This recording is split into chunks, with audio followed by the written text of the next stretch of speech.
In this episode of Street Tales, I got to sit down with Travis Lyons. He's the husband of Catherine Boyle, who's been on the show. And I had a brief intro. Catherine, as he says, Kat, was like, oh, you should talk to my husband. He had a wild upbringing, combat veteran, Purple Heart recipient, and just kind of all over the map as far as his experience and his growth and his progression. And I will say, he, true to form, we're going to have him back on. He dropped a lot of stories, a lot of things that we didn't have time to explore. We were just trying to be respectful of each other's time. He's a busy man. But again, he's another individual, unfortunately raised in a domestic violence situation at home, inner city, Bronx kid, but he overcame that, joined the military. He was in the Army, was in combat. His unit got blown up by an IED. Some of his friends died, some of them more seriously injured. He escaped somewhat unscathed with injuries to his hand. It was something I hadn't thought about in talking to him, but after that traumatic event, he still has a contract. So once they made sure he was good, it was like, all right, next appointment's at 6 a.m. tomorrow. You got to go.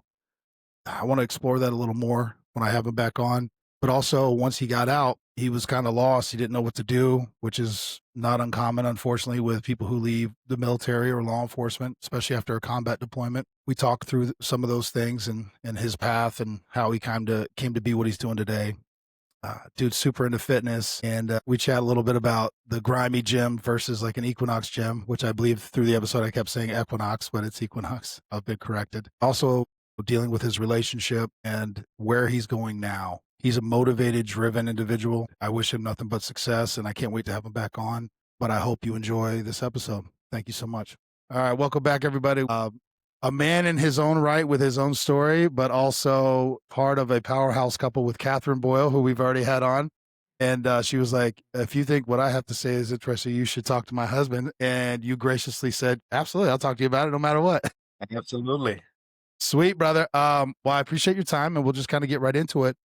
Yeah. We just like to start off with where'd you grow up, how'd you grow up, and then with the intent of like what kind of led you to your career path. Absolutely. So just to start off with a quick spin, I actually changed my last name. So my name now is Travis Lyons. And I'm sorry. No, you are good. I was born and raised as a land boy. So I'm from the Bronx, over from the university, grew up to the age of 10 over on 109th the Grand Concourse, and after that I actually lived in Parkchester. So we bounced around just a little bit.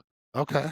And parents were separated, so I think they got divorced by the time I was 3, but they had 2 completely different lifestyles. Father wanted to be the friend. Mom was like, you're going to go to school and you're going to do good. So very strict. Mama's strict one? Yeah, very, very strict. Dad was the loose one, just wanted to have fun. That's right. You know what? I know that drives growing up in a similar situation. The mom is always like, your dad is always the one. He just comes around, has fun, buys all the gifts and plays, but I'm the one that has to make sure you do your homework, go to school, blah, blah, blah, blah. I'm the bad guy. Yeah. That's right. No, I'm familiar with that aspect. Any sports or anything like that growing up, high school or anything? No. So growing up, I played handball. That was it. That was the big thing. Played a lot of tag, played a lot of manhunt. But when it came to high school, we were the first all boys graduating class. So we didn't have any sports. Basketball sort of came into it around 11th grade, but that was a whole ordeal. I mean, there was a lot of racism going on in the school. There was a lot of obvious things. It's even in hindsight, you look at it and it's like, yeah, that agenda, that was being pushed pretty hard. Yeah. A lot of people didn't want to listen because, like many things, when you point out, you start to ruffle some feathers and that gets people upset. So hold on, just because this is what happens during the show. Did you go to an all-boys school or was it an all-boys class? Yeah, so this is how it was. We were the first all-boys public high school called Eagle Academy. Got it. And when it was created, there was no building. So we had to share schools. So we shared classrooms with the first school that the principal created. Yeah. And that was law, government, and justice. So while half the school was that, girls, boys, mixed, we had our all boys classrooms. Yeah. So in between classes, we met the girls, we dated them. It was hard. It was hard. It was hard to say. I mean, I was definitely a troublemaker. At that point, I was super rebellious. Well, maybe you don't know to the extent that you know now or knew then. what was the reasoning for I'm interested in this, and maybe back up, I'm sorry, I do this a lot, Yeah. but there's a charter school in Tampa that does this. It's the same school, but they separated the entire school to all girls, all boy classes, kinda maybe Mm. what you're talking about, but, like, they would intermingle in the hallways, but the actual classroom experience would be all boys or all girls. The explanation that I heard, again, I didn't go there and neither did my kids, was boys and girls learn differently, so they would kind of approach subjects differently. That doesn't sound like what was happening No, with you, not but at all. But I okay. vibe with that. I get it. I get it. Yeah. Because when you do that, you're also getting rid of the distraction. Yeah. Well, that was the other part, yeah. Yeah, and I respect that. No, so the school was made up of about, I'd say, like 90% blacks. You had like 7% Hispanics, and the remaining 3% were whatevers, like one white guy, one Asian guy, and that Yeah. was it. And they had this organization called 100 Black Men who were there to be mentors Yeah. as part of this. The blacks fought the Hispanics, the Dominicans fought the Puerto Ricans fought the Dominicans, Yeah, and yeah, the yeah. white boy and the Asian guy blended into the background. No one cared. It was too much. Yeah, yeah, yeah, they just got left out. Yeah. But Yeah. by 11th grade, though, we ended up moving out of this high school Yeah. and moving into a middle school with like fifth graders Oh my god. and fourth graders. And so we were like split between these buildings, and it was just absolute you can tell they were figuring it out Yeah. as they went along. Lucky you, you were the test subject. I didn't realize this until like 10 years later. I went back to the school and everyone's Oh, like, "Oh my God, it's so wonderful to see you. Oh my gosh." And as other students are seeing me yeah. with the teachers who were my teachers back then, they were asking, "Are you part of that class?" We were legends. We were legends for the anarchy that we caused. The anarchy. Oh my god. And now they have their own building. They're in Queens, they're in Jersey, I think. Like Yeah. now it's officially an all boys school, no mingling whatsoever. But I didn't realize our reputation was so chaotic, and 10 years later, it's still ringing through the hallways. it's still ringing through the hallway. And even the teachers are like, "I'm bald because of you guys." It's like, y'all were so ratchet. That's how they would talk to us and be like, Oh, yeah. "Gosh, Dude, brutal." that's funny you mentioned 100 Black Men's Association because I played for Tennessee State, and so we played in, the BET Classic in Atlanta every year, and so I need to get a studio so I can hang stuff up, but I don't Yeah. anyway, I have a jersey from 4 jerseys from each year I played, but it was sponsored by the 100 Black Men's Association, and, that was my first introduction to them, and the stuff they talked about, I was like, "Dude, I was a fan." I mean, that's the extent of my exposure. What they're trying to do, I was like, I could get down with that. I vibe with it. I vibe with what they were trying to do. Just like the school, the execution was very all over the place, sloppy. Some people were paired up, and it was like my best friend Troy. We had the same mentor, Yeah. two worldly different experiences. Yeah. Two worldly different experience. I'm over here like, wait, our mentor took you out to the golf course? Mine isn't even calling me. Yeah, yeah. So all of that was an interesting time. And I was also so volatile, so violent. I was so aggressive. I had a lot of hate in me. Okay. I had a lot of just frustration from family. Things that happened that were happening during high school years and Yeah. things that were happening right before high school years. And at that point in time, I was in my goth phase. I was in my rock phase. I was in my rebellious phase. I was just like, all right, if y'all got a problem, then let's go at it.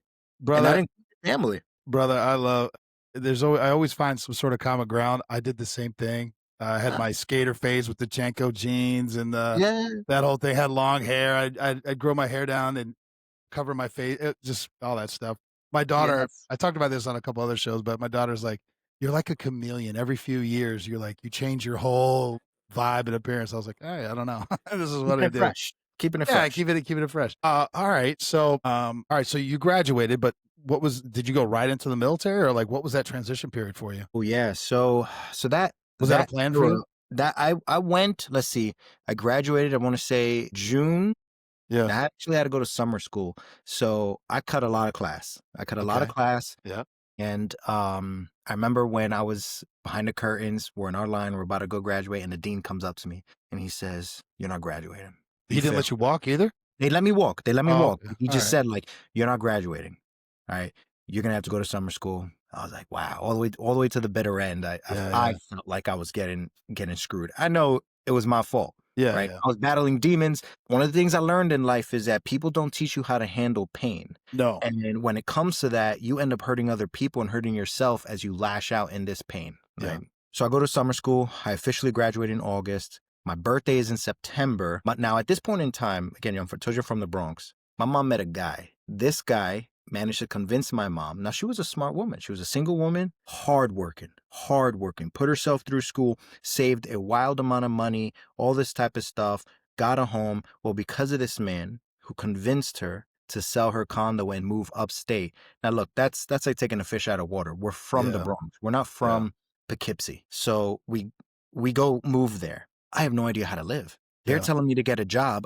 I never driven a car. Yeah. That's I it. That's a New York thing, bro. Yeah. I'm stuck. I'm Yeah. literally stuck in the woods across the street from a lake. And you're going to work and you're getting mad at me for not getting a job because I graduated. I'm lost and confused, right? Yeah. So now I'm making trips down to the Bronx. I have this girl that I'm with. I'm trying to figure out how to get a job. So I tell my dad, who's in construction, hey, can you help me out? I'm waiting on like 125th on Harlem at about 5 in the morning with a bunch of grown-ass men waiting to be put in a vehicle, in a van, to drive around Manhattan to look for construction jobs. And the way, when I look back on it, I'm like, how sketch is this? Especially me being an 18-year-old boy. Yeah, bro. We are lined up, and the foreman will come down. Nobody will say anything. We're just lined up. He'll look at us and just point who he wants. Everyone else get in the car, go to the next job site. That's how you got a job that day. And my mom's like, one day my birthday's coming up close, and she's like, what are you doing? I was like, what do you mean what I'm doing? I'm trying to get a job. I'm like, you are not helping me. Yeah. Yeah. Y'all took me away from my environment, and I'm struggling out here, and I'm trying to figure it out. I was like, well, why do you ask? She says, well, her husband, he wants to change my room into his office.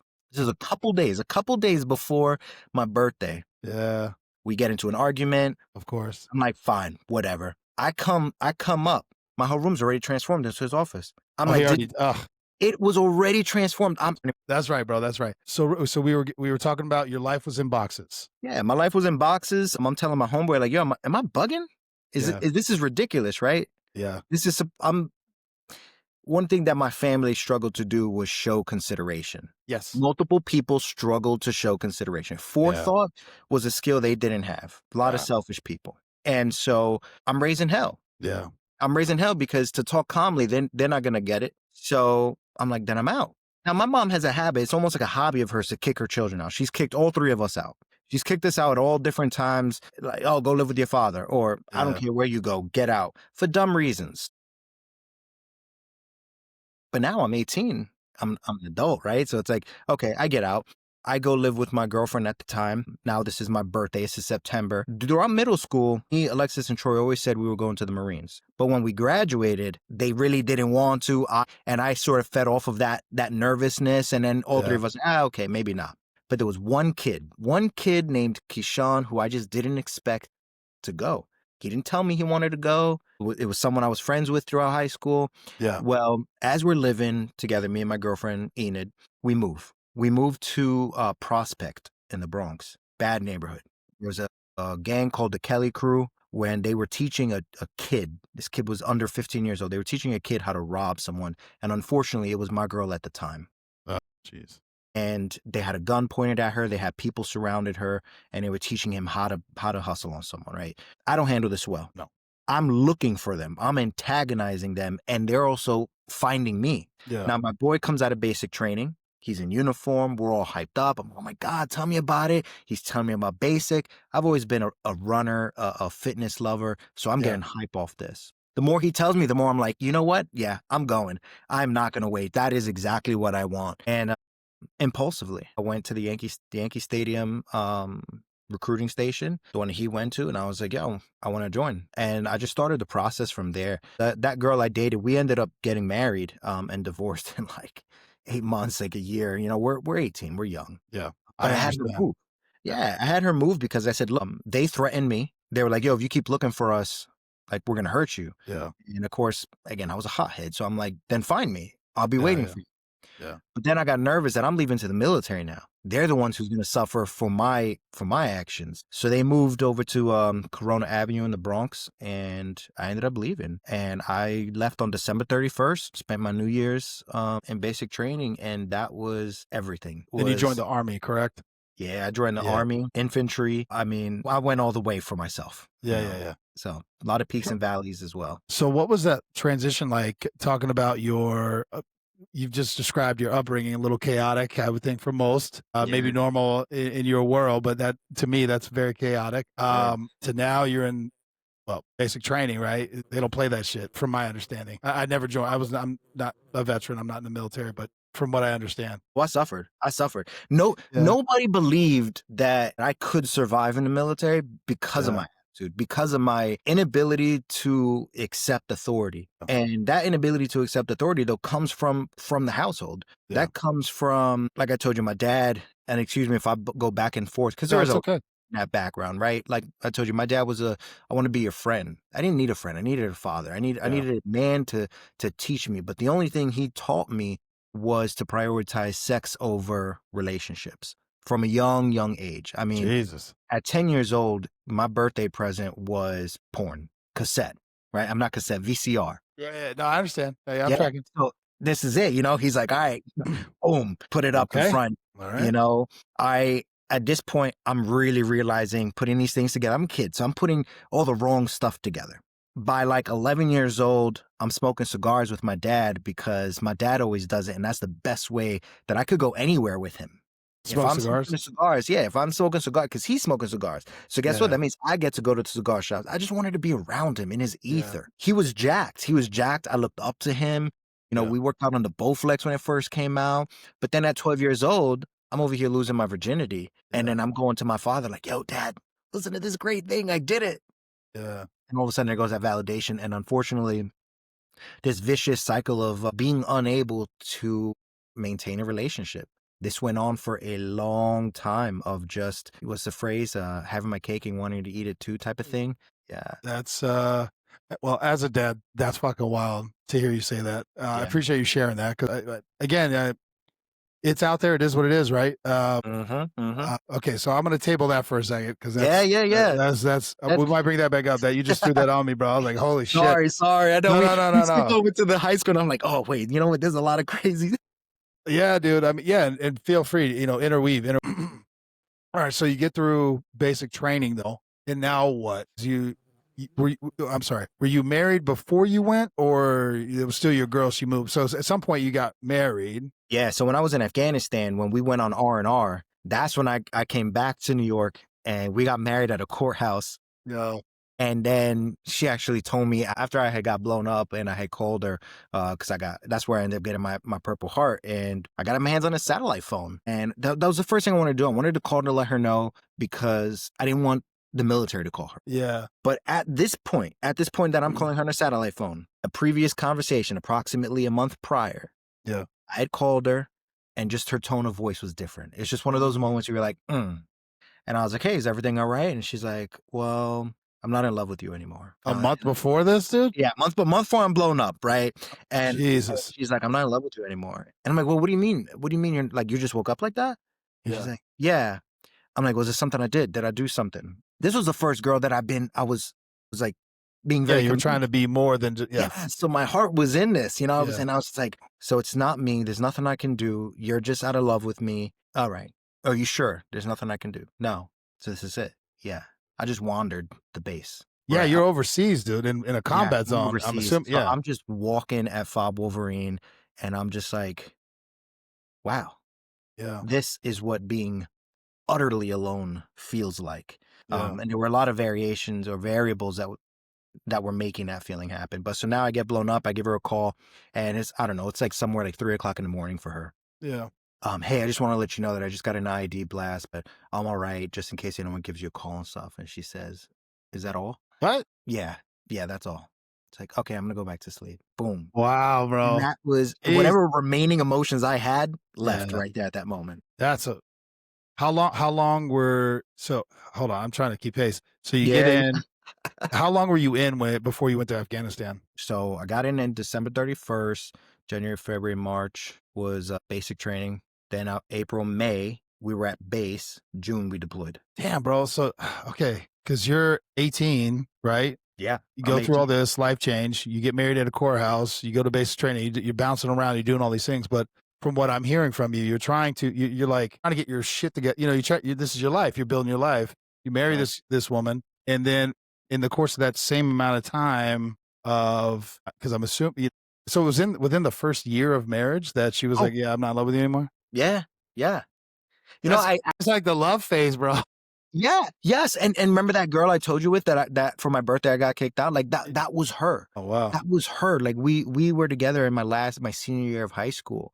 wow, And so we had some time together, and she was a sweet, sweet girl. yeah, Didn't really curse, very kind, showed kindness to me that I wasn't really accustomed to at that point. So I yeah. was really drawn to it. Now, I actually spoke to her about a year and a half, maybe almost 2 years ago for the first time. She reached out to me, she found me, Oh wow, and we had a very nice conversation. She did give me some closure.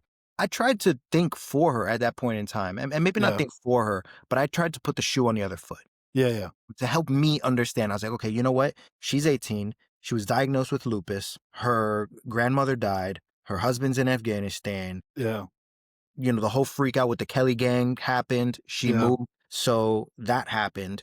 What might a woman in that situation be feeling and thinking? yeah, It seems like a very difficult thing to handle. And I had expressed that to her. I yeah, expressed that these were all the things. And she apologized to me. She apologized and said that, look, I was going through a lot and I didn't know how to handle everything. And so she needed to separate. And her mother played a role in that as well. But I get yeah, it. yeah. We were No, young. yeah. Well, no, I guess I mean, after you articulate, I get it too. I guess because here you are, and now her her significant other, her safety is gone, is in another country, and I'm assuming it wasn't daily check-ins or texting and No. FaceTime at that point. Yeah. God damn, bro. All right, so then you get the IED. Again, we don't have to dive too much into that, but you still maintain, you still stay in the army. Yeah. I loved Did it. they I give you mean, the option to get out, or does I don't know how it works. This is from yeah. ignorance. I don't know. At that point in time, Yeah. like with the IED and stuff. Yeah. No, no, my injury wasn't as bad as other people. Oh, okay. Like one of the other guys, it didn't look like he had any injuries. He was like wobbling and stuff like that, but spontaneously started bleeding profusely out of his legs. We found out that the amount of shrapnel that was in his legs was so Holy bad shit. Yeah. that he needed to be sent to Germany, and then he had to relearn how to walk. So while at first glance it didn't look that bad, he was Yeah. walking, boom, within like 45 minutes to an hour, it ended up turning disastrous. So an example like that, mine was my hand. I was still able to function. I Yeah. was going to recover. So Well, see, and this is me exploring my own ignorance. It's like you just yeah, went through a traumatic, I would call that a traumatic fucking event, my opinion. And it's yeah. almost just like, hey, dust you off. Yeah, you're fine. Get back in the game kind of. I mean, I Oh, might be a hundred, oversimplifying a it. hundred percent. Look, and I won't go, all the way with this, right? Yeah, To that's keep it okay. all light and stuff. But look, my friend Miller, he died in that blast. That's what I'm saying. Yeah, that's the, It is really like, look, okay, you're all good. Your hand's good, your leg's good, your face is good, your heart is good. Guess what? Put him in the casket, put the American flag over, get the C-17, let's go, put him on the plane, turn around, about face, get in the strikers. Next mission starts at 6 a.m. damn, bro. And you're 19, or are you even 19 yet? At that point in time, I'm 19. I'm 19, yeah. Still, it doesn't matter, bro. That's wild to be dealing with that. No. And I mean, my best I was friend, playing football at that time, bro. Let me just phrase it that way. I'm not dealing with that shit. You know? yeah. I get, yeah, 19. I mean, my brain is nowhere near fully No. developed. I'm still an emotional ball of chaos. Like I Yeah, told dude. you, I Yeah. couldn't handle the authority. I got smoked so much, and I loved it. That was also part of the problem. Yeah. It was Yeah. just like people, the old school method, because it's not like that now, right? I can only make you do 20 push-ups. Back then, it was, you're going to do push-ups until I get tired. Yeah. Yeah. And I Watching you. loved that because I was going to make you tired. I was going to make you get bored of watching me do push-ups. Yeah. That was it. I And got you. I would challenge authority. I would, if they were wrong, nah, you're fucking wrong. What'd you say, private? I said you're wrong. That's a dumb decision. Know your rank. Yeah. Yeah. Oh, I don't do rank. I do respect, and you don't respect me, so I'm not going to respect you. And whether that was the right mindset or not, look, I built a strong reputation on getting the Yeah. job done. Yeah. Physically, they relied on me to carry the representation of our unit when it Got it. came to racing other battalions, when it came to all these types of things. Gotcha. So it was a love-hate relationship. Yeah, dude. I also understand that one as well. All right. Just how long were you in total? And then we'll go back a little bit. Yeah, 4 years. Yeah, 4 years. From 2000, end of 2008 to February of 2012. All right. So get the Purple Heart, that action, because I want to talk through came back and then you got into recon. But can you break down that story? Yeah. So there was a guy named Amico, and we were in the same unit, and we were in Charlie Company. A few of my friends during service, recon lost some people, so they needed new ones. Some of my friends went over there. I wanted to be with them. I wanted to do what they were doing. Yeah. So when we came back, they were holding tryouts. It was like a 3-day tryout. But at the same time, LURS, Long Range Surveillance Team, which no longer exists, they were also doing tryouts. So I was like, ooh, which one do I go for? Amico was going for LURS. He was hyping me up about it. I was like, okay, I want to do it. Now, again, my reputation was, this was my theory. He sabotaged me because I do believe I would have made it. He ended up not making it. And if we both were there, I think it was between one or the two of us. I just had more mental grit. Got it. So he encouraged me, like, I'll do the paperwork for you. I'll do this. He wasn't doing shit. Doing shit. I was young and I was just like, oh, you'll help me out? Naive in that sense. Yeah. And I learned that on Banner Day when all the battalions got together and the sergeant major was there, and the sergeant major needs to sign one of the documents. And he comes up to me at the last second, like you could tell by his face and everything and his tone of voice. He's like, oh, by the way, you need this signed by the battalion major, while he's with his wife and children. Not the time place. Not the time. No. What do? I go up to him. I go up to him. Yeah, bro. Ripped. I get ripped. Of course you are. Yeah. I took it. I didn't get signed. I didn't get the opportunity. And I'm like, all right, well, I'm going to have to activate plan B, which was recon tryouts. Now, Janu Jacob is my best friend. We were called husband and wife in the service. We met in basic. Yeah. And we became closer when we were doing like a 12-mile ruck march, and he was at the very end. I didn't really know him at this time. But the thing was, if you fell out of formation and you fell into another battalion, goodbye. Like you're gone. We'll see you at the end and you're going to get fucked up. Yeah. I ran to the back just to see who was back there. And no reason to do this. I don't even remember why. I just ran back there. I saw him struggling. I lifted up his rucksack and I ran with him the rest of the way. And at that point in time, a relationship was built. Yeah. Coincidentally, we went through every piece of the military together, all the way up to being discharged on the same day. That's wild, bro. That's not normal. Together, been blown up together.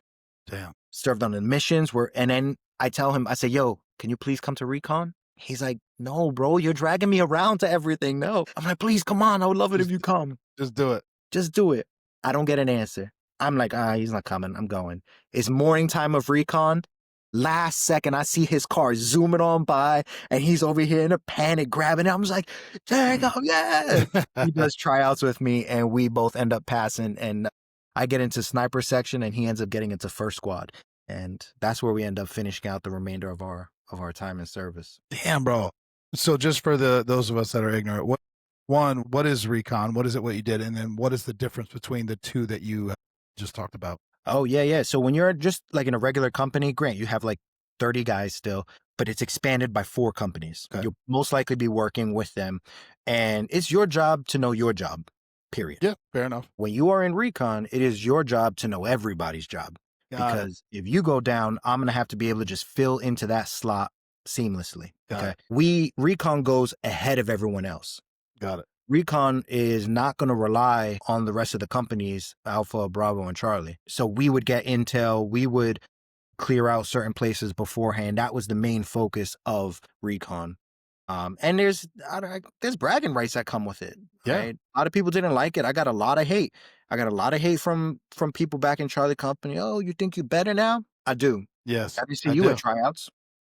So I do. That was it, But that's what we did. And we got to do extra training. I really wanted to deploy with them again. So right around my discharge time, we were going for another deployment. And I love the military. I love the testosterone. I love the camaraderie. I loved feeling like I knew my shit. Yeah. But when I became a leader in sniper section, a couple things changed. We went from an infantry battalion major to a tanker battalion major. So a tanker knows not the same things as an infantry. So all of a sudden, the first thing he gets rid of is tryouts, which means anybody can join recon. Got it.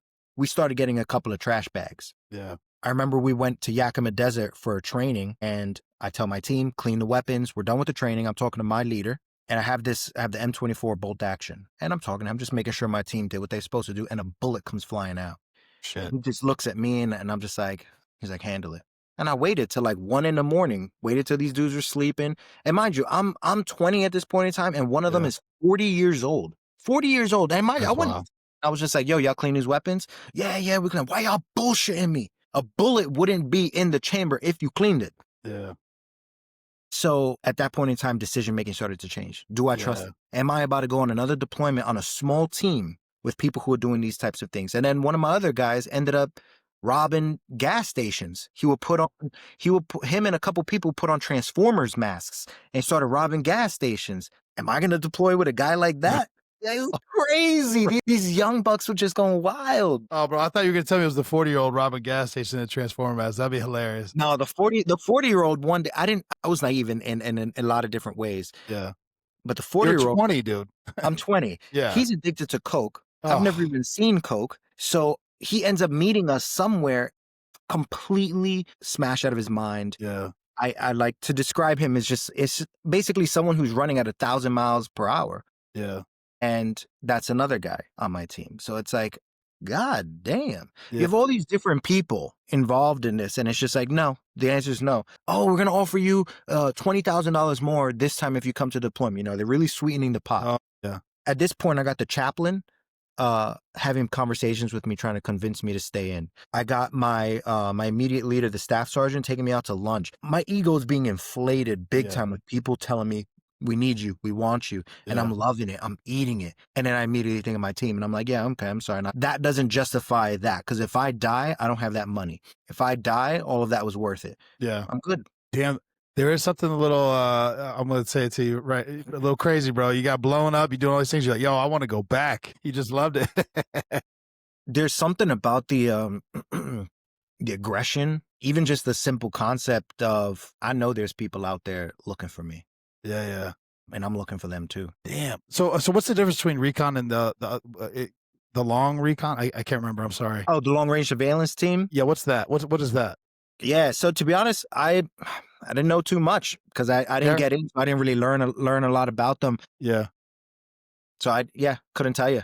And they're extinct now. They don't exist anymore. Yeah, it's so interesting. We had a Sergeant Major Dave Devaney from Marine Corps. He was a recon sniper, which doesn't exist anymore for them either. They're getting rid of all these recon teams for some reason. So it's interesting to hear that's happening or it has already happened in the Army as well.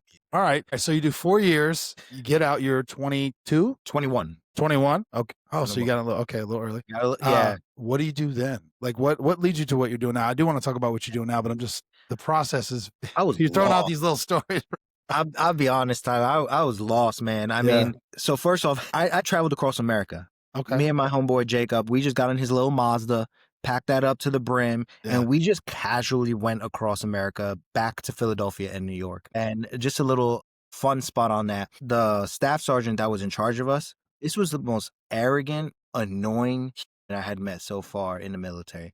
I mean, he used to tell us that he could see ultraviolet. He used to tell us that he could curve bullets.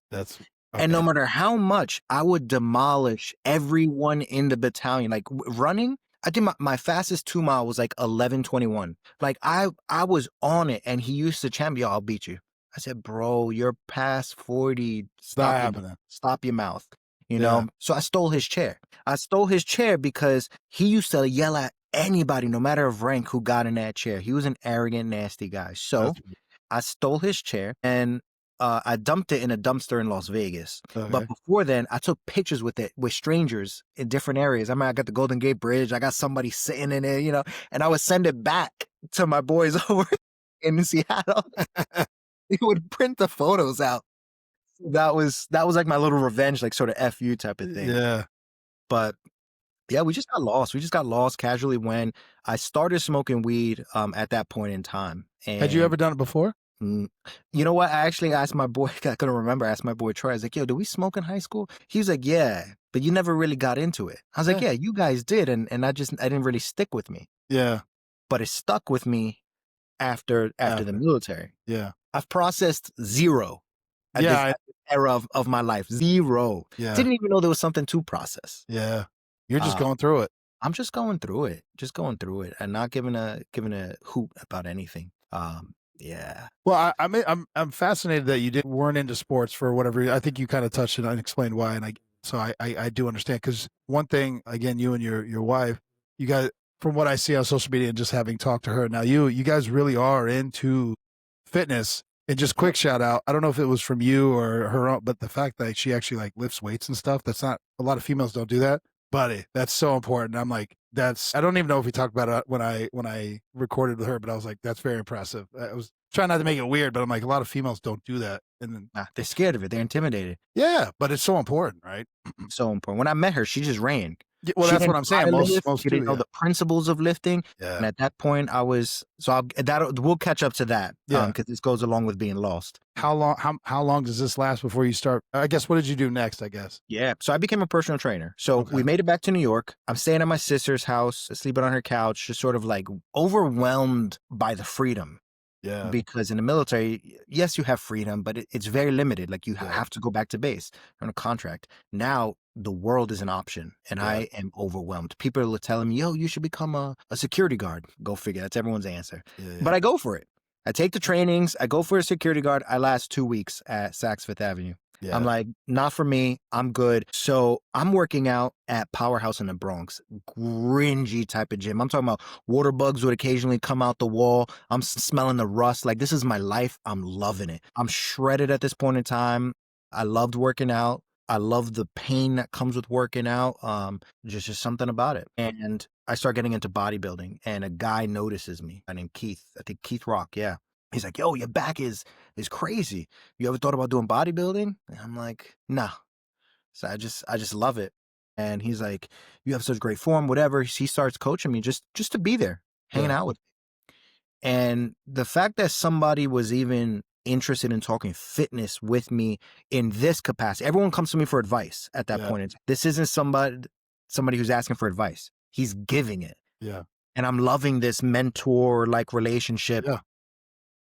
And he's like, yo, there's no personal trainers here. I'm going to become one. Why don't you do too? We could be the first. I'm like, I'm down for that. Yeah. So I start to get into personal training from there. Now, I struggled with education, with feeling smart, with being smart. Like I told you, I got told on graduation day, you're not graduating. Yeah, no, yeah. A lot of people in my life told me you're an idiot. Yeah. And that was a reaffirming statement I would say to myself. You're the piece of shit everybody thought you were going to be. You're right on track. I failed the PT test. And I'm like, how could I fail at something I love? You're dumb. You mean the written test? I failed multiple choice to get certified. Yeah. Wait, to be a trainer? To be a trainer. I failed the personal training test the first time. And now that's just like a blow to my soul, because I'm like, this is my life. Yeah, this is what I do. This is what I do. How could I fail at what I do? Yeah. But he encouraged me. And I tried and I passed. And that was the beginning. And before, it was a couple months. It was like 3 months before that time where I just smoked a shit ton of weed. I just played handball, played video games with friends, didn't really do anything, didn't know what to do, wasn't really interested in trying to figure things out, and constantly getting different criticisms from family. Again, my sister created a little ad for me to try to get some clients, and it helped. Yeah. I asked my oldest sister, Tara, for some help. I was like, I need to kick this up a notch. Like, me doing it at this gringy gym ain't going to make it. Yeah. She ended up finding a job opportunity at Equinox on 63rd and Lexington. I know what that is. And I got hired. Yeah. I got hired, and that was another insane.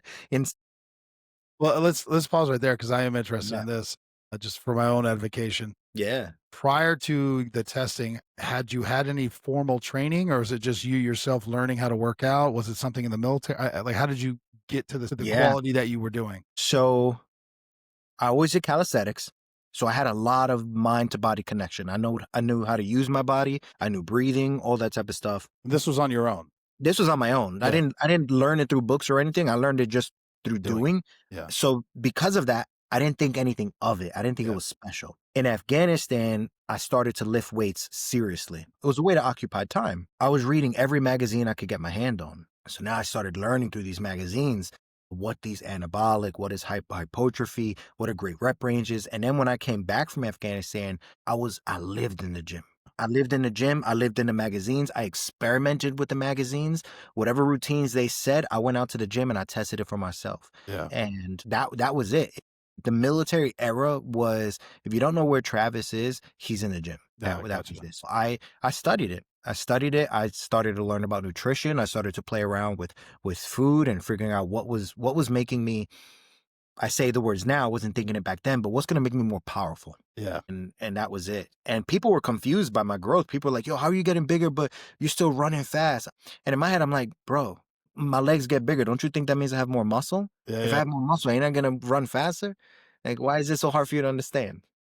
Don't you think it's interesting because you struggled in school. There's a lot of reasons behind that. But Yeah. when you found something you were passionate about, think about, I don't know, I'm sure you already have, you're like spending more time researching, studying, experiment, like all the science school terms, but you're just, for you, it's just like, no, this is just my own personal, it's almost like a hobby.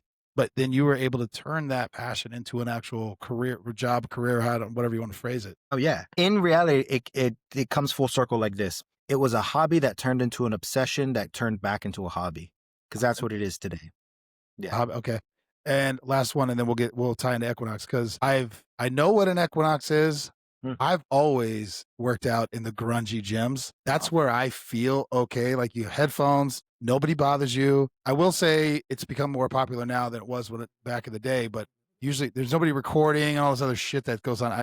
I still hate that to this day, by the way. I just leave me alone. I don't want to be in the backdrop of your video. But like that is just like that is high school for me. That's college for me. Like it just rusty weights. You're getting rust all over you don't need chalk because you got rust on your hands. You don't even know what the weight is. Sometimes it's just like a slab of steel that is clearly welded onto a handle. I mean, it feels heavy.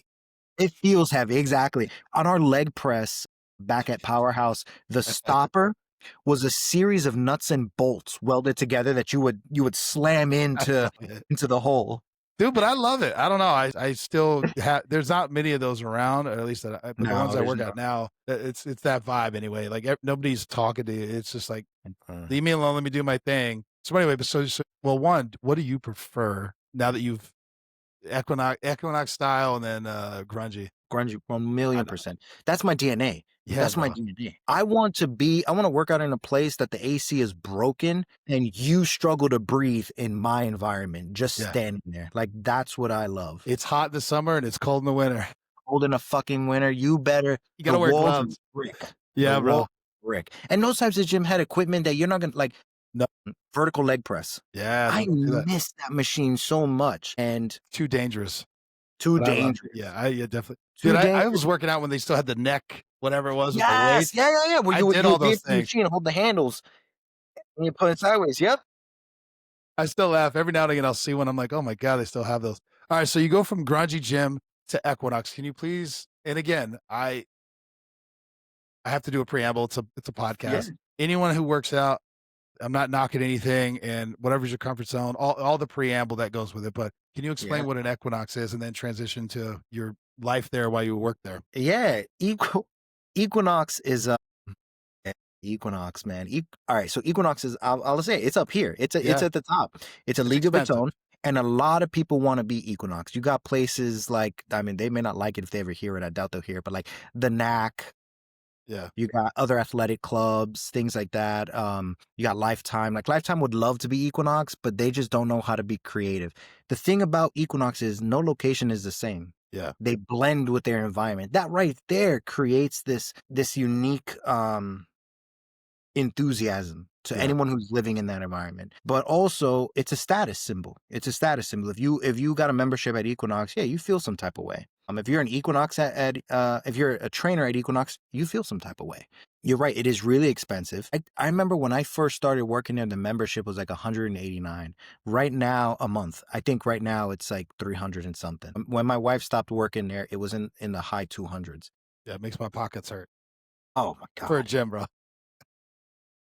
I used that facility to the max. Yeah. I would go into the sauna until I couldn't take it anymore and jump into the cold plunge and Yeah. then jump back into the sauna. I used the amenities. I didn't waste that time. But I also say that by saying I didn't waste that time and I used it destructively as well. It was a culture shock. Yeah. That's what I was gonna get to. The clientele is probably a little different than the Oh grunge gym. my God. Yeah. I am a Bronx street boy. Worked on my accent so much because it was street, it was slang. And to be around these people who are They don't like rich, that. millionaires, the homes I've been in, for my birthday, one of my friends is her client, but also her personal friend. I'm in a jacuzzi for my birthday on a penthouse floor in Times Square, looking over the glass over at the Coca-Cola. Yeah. That's wild, bro.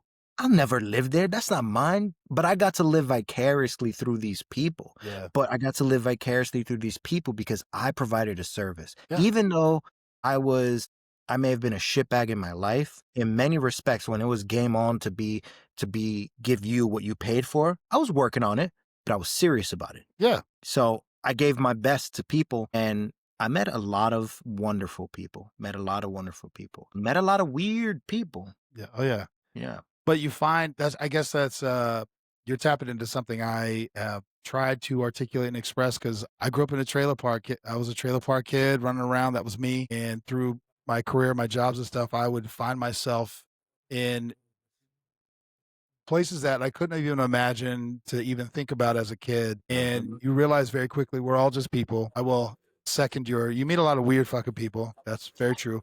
But it's always refreshing when you meet a world leader or a very wealthy individual and they're just normal human beings that, through whatever hard work, whatever it is, but they don't make you feel less than. That was something I guess Yeah. the little trailer park kid in me always kind of anytime I walk in somewhere and I'm like, I don't belong here. I'm that shell, like, oh man, I'm gonna be exposed that I don't belong here, kind of a thing. But you find that a lot of people don't treat you that way. So anyway, I'm glad to hear that was kind of the case for you. Yeah.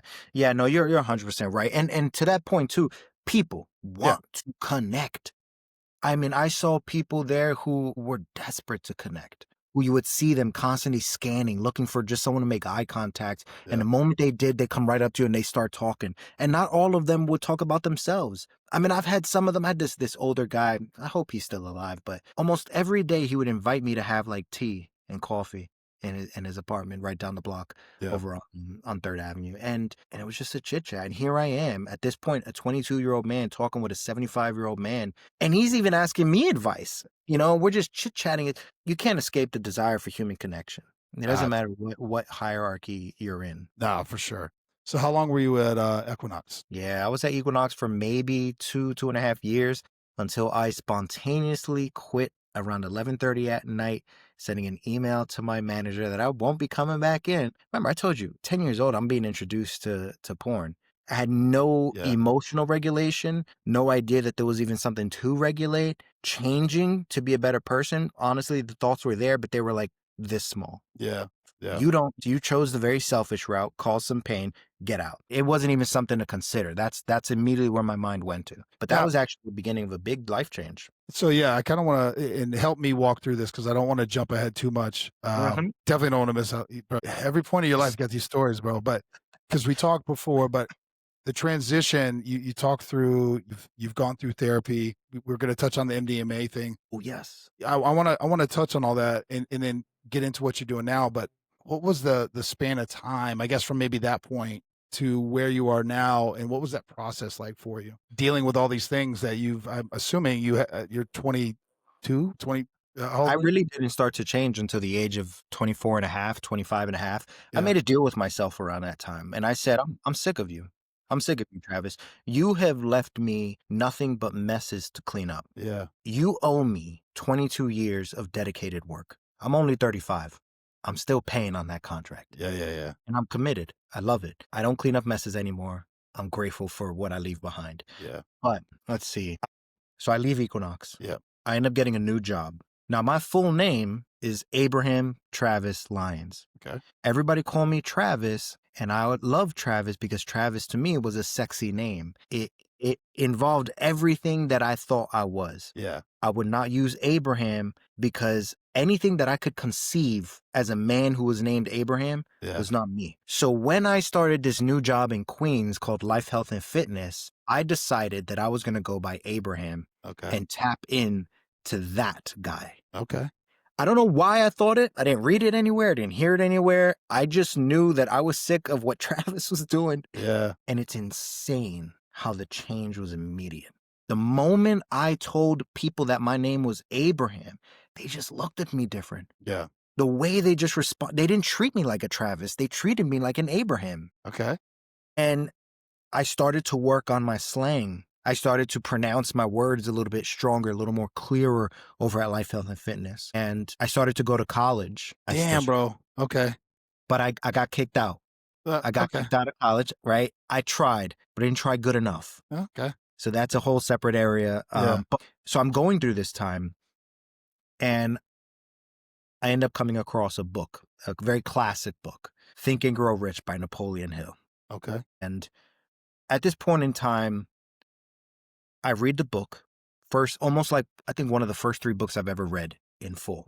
And I thought this book was going to be about money until the very end when it tells you that the book never mentioned money except for the one time that it just did to let you know that it never mentioned money. Yeah. Yeah.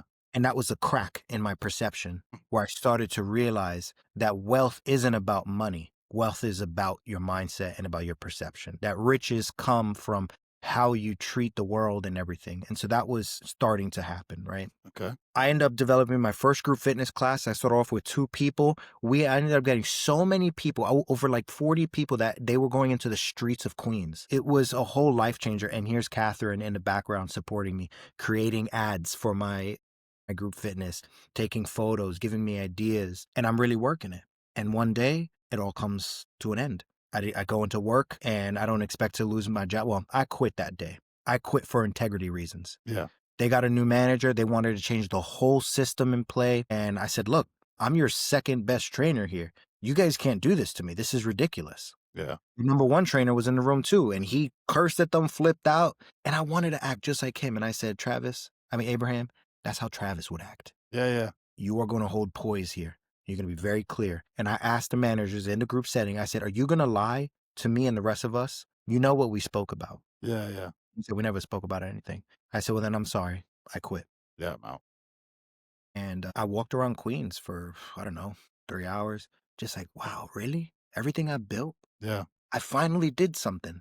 I finally felt worthy, valuable. And it was all gone. And the next year and a half, I lived in Florida in one of the greatest hiatuses that probably set the stage for the rest of my life. What happened there? I left.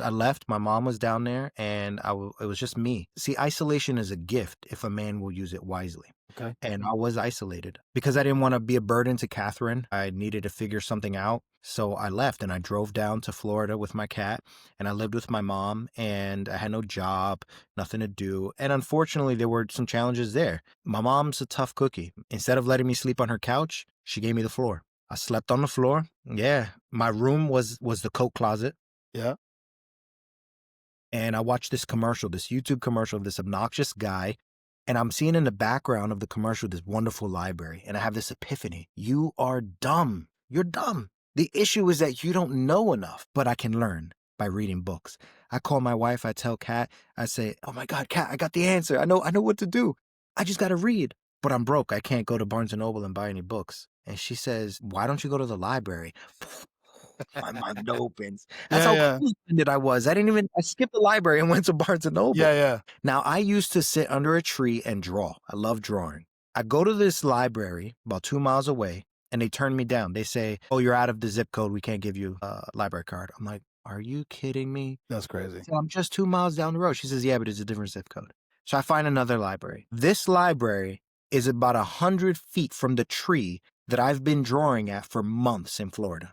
And I'm like, I've been sitting next to this gold mine this whole time and never even knew it. So I walk in there, walk up to the lady, and I said, hey, where's your section on how to be wealthy? And I see that she smirks and like little laughs. And she's like, it's over there. I go over there. I grab the whole thing, come back to her. I want all these books. I've read every single one of those books, over 12 books, and I extracted all the knowledge and I put it in a notebook. And I went from learning how to eat at the dinner table, from learning business to learning how to talk, to learning how to consider other people, to learning how to communicate, what is emotional intelligence, all these things. And I went from working at Disney as a construction worker to quitting and creating my own little personal training business in Florida. And I went back to school. I got kicked out with a 0.8 GPA at the Borough of Manhattan Community College. I went to Valencia College and bumped that GPA up to like 1.7, used my GI Bill, and I left. I went to New York because I wanted more money. I went to New York, and I'm speeding through this, right? I want to be mindful of our time and No, I tracking appreciate it. Yeah, I'm tracking. details. I go to Westchester Community College, and I meet a woman who actually supports me as a veteran and educated me on veteran policies and veteran Yeah. stuff. I ended up getting my GPA up to 4.0. Damn. I didn't even know this was a thing. Student of the semester. They ended up giving me my own parking spot. They brought me in to speak to other students. I ended up becoming an advocate for veterans, a population that I would naturally stay away from out of different variations of imposter syndrome and guilt. And after that, I ended up going to college at Concordia. And me and this woman named Viviana, we ended up creating the Veterans of Concordia. She made me the president of that. And we built a wonderful program that helped a lot of veterans. And she actually works at the VA now. She's climbed up her Yeah. ladder. So the growth train and all the minute details that went into it, I admit they're nuanced and the stories are pretty intense when I think about it. Yeah, dude. But I was just paying myself back for all the shit that I've done. So what I'm gathering, can I be respectful of your time as well, sir? Because you're an outpatient counselor, you teach a DUI class, you're still a personal trainer, I guess, more hobby Yeah. side. I still want to talk about the MDMA therapy, but it's interesting to hear you talk. Only until the last maybe 5-6 minutes did you're a creative and you have a creative mind, and you know the drawing and the wanting to go. Basically, you weren't looking for someone else to help you, right? Oh, no. You saw a YouTube an ad, and in the background, you're like, "Oh, books. Yeah, they have knowledge." You see what I'm saying? Like it's more of an Yeah. internal thing for you. Yeah.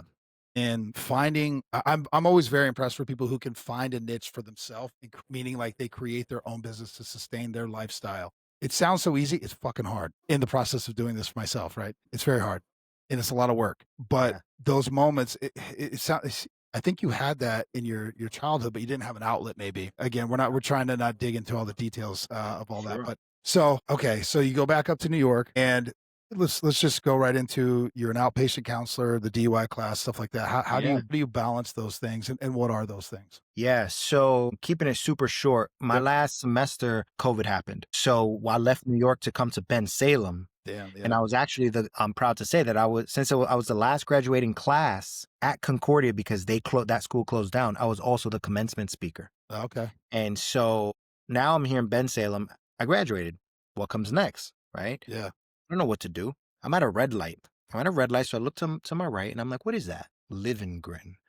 Never heard of that. You know what? I'm gonna go home and I'm gonna Google this. Yeah. So I Google Livingren. I say, oh, look at that. They're a substance abuse facility. I just graduated. All right, let me see if they got an about me message section. I messaged them, let them know I just graduated, sent them my resume, asked them if they're hiring. Within 2 weeks, I had got the job. Damn. Yeah. Did you know anything about that? Anything? Okay. So you learn No. as you go. Is just something Yeah. you figure you would try out, or? Yeah, something I figured I'd try out. I just got a degree. I've never been afraid of trying something. And now in my life today, I don't care what it is, I'll learn it. Because Yeah. I know I've already proven to myself that I'm really not that dumb. No, bro. No, you're I touching can on, really yeah. do it. Yeah, dude, you're touching on stuff I've talked about in a few episodes, so I won't bring it up again. But it's Yeah. just the ability, and then also recognizing how to educate yourself. Or some people have, like you said, your upbringing, your family, the dysfunction. Like that's very difficult, especially in those age groups. So the fact that you can Oh, yeah. recognize that now is huge, bro. Oh, So how yeah. long you been doing the outpatient counseling? So I've been actually doing it we're in November now. Just about 6 months. Are you enjoying Yeah. it? Yeah, it's It's gotta be bittersweet. rough. Yeah, I'm not gonna lie. It can be really frustrating. Yeah. I think the biggest frustration I'll back up just a little bit. So I find a job, they hire me. I'm just a regular substance abuse counselor, but they do have a first responders program. I want to be that, but for some reason they don't want me to be it. I'm like, guys, I'm a vet. Like, let me do it. Whatever. Fast forwarding, my reputation is building. I'm great at giving lectures. It got to the point that my coworkers were joking around saying, like, are you running a cult? Like when you're off, your patients refuse to speak to anybody except you. I'm like, no. But what I think it is I really relate to these people on a human level. Yeah. And although I don't suffer or struggle with addiction, I know what pain is. Yeah. I know what suffering is. And no matter the realm of it, we can all relate to that. And Yeah. that's substance abuse is a symptom of Yeah. deeper pain. And so an opportunity comes for me to be the first responders addiction treatment special counselor. At this point in time, they need someone to clean it up because there's a lot of chaos going on. Yeah. I say I'm your man. Without bitching or whining, I take the highest caseload. I'm over here running 3-hour groups every day, working with police, fire, EMT, nurse. I'm doing lectures every day, running small group. I mean, I barely have a chance to breathe, but I'm loving it. Yeah. What I'm most loving is cleaning up someone else's mess because that's mine. Yeah. Yeah. There's no more. There's no need for any additional proof. I feel like I already had a great reputation, but now let me put it in a different type of action. Yeah. So I do that for a while. I was there as a residential counselor for over 3 years. I don't want to say I was getting burnt out, but I recognized where I was going Yeah. and I was getting annoyed. I was getting tired of putting up such fantastic value because for me, I was doing my best. I was at optimal performance. Yeah. For people who struggle, but also didn't want it. Yeah. And Well, I started to grow a resentment towards that yeah. where I'm like, I love helping people. If you look at my resume, the only types of jobs I've ever had were service oriented. I Yeah. served in the military. I served as a personal trainer. I served as a substance abuse counselor. All I do is help people. Yeah. I love it. But I really don't like helping people who don't want help, Yeah. That's rough. you know? And so I was like, oh, you know what? An opportunity at a courthouse opened up. So I was like, all right, give it my 2 weeks. I'm a bounce. So I go to this courthouse. I work there for 90 days. HR comes up to me for a 90-day evaluation. I give them an honest review. What happens? The political supervisor in there ends up retaliating against me, pulls me into the office, starts disrespecting me, using my military experience against me. Oh, you know what chain of command is? You disrespected me. They got caught with their foot in their mouth. They got caught not knowing that HR does 90-day evaluations. Yeah. I spoke up. I did all this stuff. You know what? I don't need to tolerate this shit. No. So I quit. Y'all don't deserve the courtesy of a 2 weeks notice. Yeah. I quit.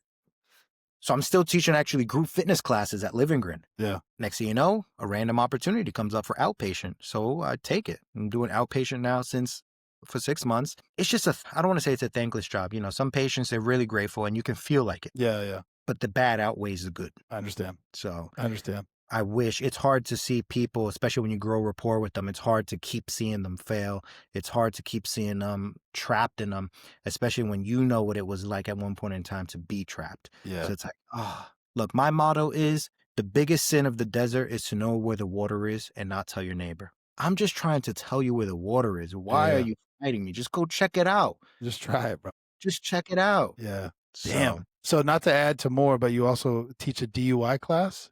Is this Yes. part of the same thing, or is this something else you just added to your to?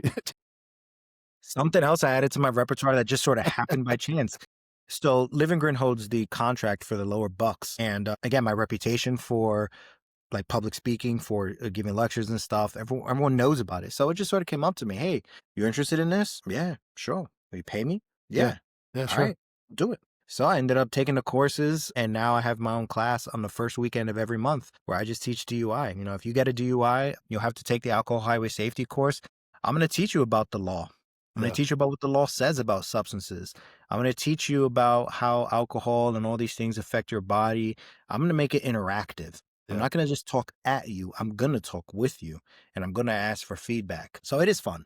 I do like that. I probably like that more than I like the other stuff. Well, fair enough. And I don't know where this fits in the story, but you said that Yeah. you were cool with talking about it. And this Oh, again, yeah. this is for my edification. You said you Yes. tried the MDMA therapy. Was this? Can you want to explain what it is and how you came up? Is it a VA thing or like how it came to be that you tried it? Yeah. So look, I have been working with a therapist. We're in 2025 now. 6 years now. She is wonderful. She has helped me recognize. She's helped me articulate. She's helped me see things, and it took me about 7 years to finally see someone. And I did. I reached out. I sought out help, and because we were already working together for so long, when I was in the frat department at Living Grin, I just finished cognitive processing therapy with my counselor. I've struggled with survivor's guilt, moral injury, PTSD, all these different types of elements, and it's not easy. You know, it's like just because you work through something, it doesn't erase it. You know, one thing I learned about therapy is like just because you're good at coping, the fact is that you're still coping, so something's wrong. Yeah. And so that was an eye opener. But she suggested it. She said, "Hey, the VA is doing a study right now. Yeah. It's an MDMA study for military vets with PTSD. Would you be interested?" And I said, "Yeah, I would be interested." So it was 3 sessions of MDMA for 8 hours each. I had to go up to New York, and there was a lot. I mean, they took all my blood, all of it. And it was a lot of dedication. Now, I got lucky because my therapist was the one, she was part of the team who was running the program, so Yeah. I got to be with her. But then it was another therapist there who I worked with, who she also got to be there. So you lay down in a bed, you know, you have the therapist on each side of the bed, and they're with you for the whole time. Yeah. They're there. So music is a power player in this. They control the music. You can make suggestions, but they control the music. Yeah. Um, and they put a blindfold on you if you want, if you're comfortable enough. Basically, you're shutting off that sensory system so you can really dive deep. Yeah. Oh man, Tyler, that was mind blowing. I remember, so I used AI immediately to recreate the images I saw in there, Yeah. but it was like a television. I remember when this song played, it was like tribal music, just like doom, doom, doom, doom. Yeah. And if you could imagine for a moment, like a bunch of tribal people in a jungle, and they got one stick on my shoulder and one stick on your shoulder, and there's a hog hanging upside Yeah. down. Yeah. That's what they were doing. They were walking towards an Aztec temple, and I'm the hog. Oh, I'm tied Jesus. up. Yeah, I'm tied up and I'm hanging there. But I'm vibing with it because I'm like, yes, we are going to sacrifice the old me.